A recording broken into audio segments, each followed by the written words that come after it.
নমস্কার, আমি ভাস্কর মিত্র আপনাদের সামনে আবারও এলাম। আমি যাত্রী পরিষেবায় রেলের ঘাটতি এ নিয়েই কাজ করছি। সম্প্রতি আ অনেক কাজ হয়েছে।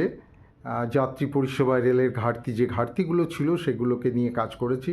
রেল যথাযথভাবে সেই অভিযোগগুলো পেয়ে সেগুলোকে ঠিক করে দিয়েছে। স্টেশন পরিষ্কার পরিচ্ছন্ন রাখা বা গাড়ির মধ্যে পরিষ্কার পরিচ্ছন্ন রাখা এগুলো নিয়েও আমি রেলকে অনেক লেখা লিখেছি, যাতে প্ল্যাটফর্ম পরিষ্কার থাকে, যেখানে সেখানে ময়লা টয়লেট পরিষ্কার, টিকিট কাউন্টারের সামনে পরিষ্কার থাকে সেগুলো নিয়ে লিখেছি। এবং বর্তমানে রেলও কাজ করছে প্রত্যেকটা স্টেশনে, ইস্টার্ন রেল ডিভিশনে প্রত্যেকটা প্ল্যাটফর্ম এবং রেল ট্র্যাক এগুলোও পরিষ্কার করছে। তো দেখা গেছে যে ট্রেনের মধ্যে খাবার খেয়ে সিটের তলায় খাবারের প্যাকেট, জলের বোতল, প্ল্যাটফর্মের ওপর নোংরা ফেলা, এগুলো রেল একদিক থেকে করছে এবং আমাদের মতন কিছু যাত্রী তারা ফেলছে, নোংরা করছে। তো এগুলো আমাদের দেখা উচিত।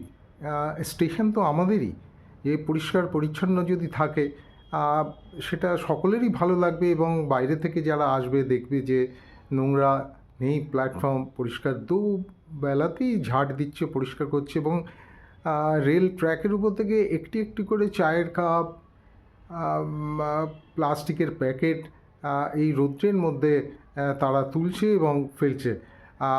আমি একজন সচেতন নাগরিক এবং যাত্রী হিসাবে আপনাদের কাছে অনুরোধ করছি যে আপনারা চা খান, খাবার খান, কিন্তু সেগুলো ডাস্টবিনের মধ্যে ফেলুন। তাতে আমাদের এই স্টেশন বা এই রেল আরও ভালো হবে। যে আমরাও রেলকে বলতে পারবো যে আমরা পরিষ্কার রাখছি, কেন তোমরা ফেলছি না, কেন এটা পরিষ্কার হচ্ছে না। অনুরোধ করছি, আসুন সবাই মিলে আমাদের এই স্টেশন বা এই রেল পরিষেবাকে সুন্দরভাবে পরিষ্কার পরিচ্ছন্ন করে রাখতে পারি, সেদিকে লক্ষ্য রাখি। নমস্কার।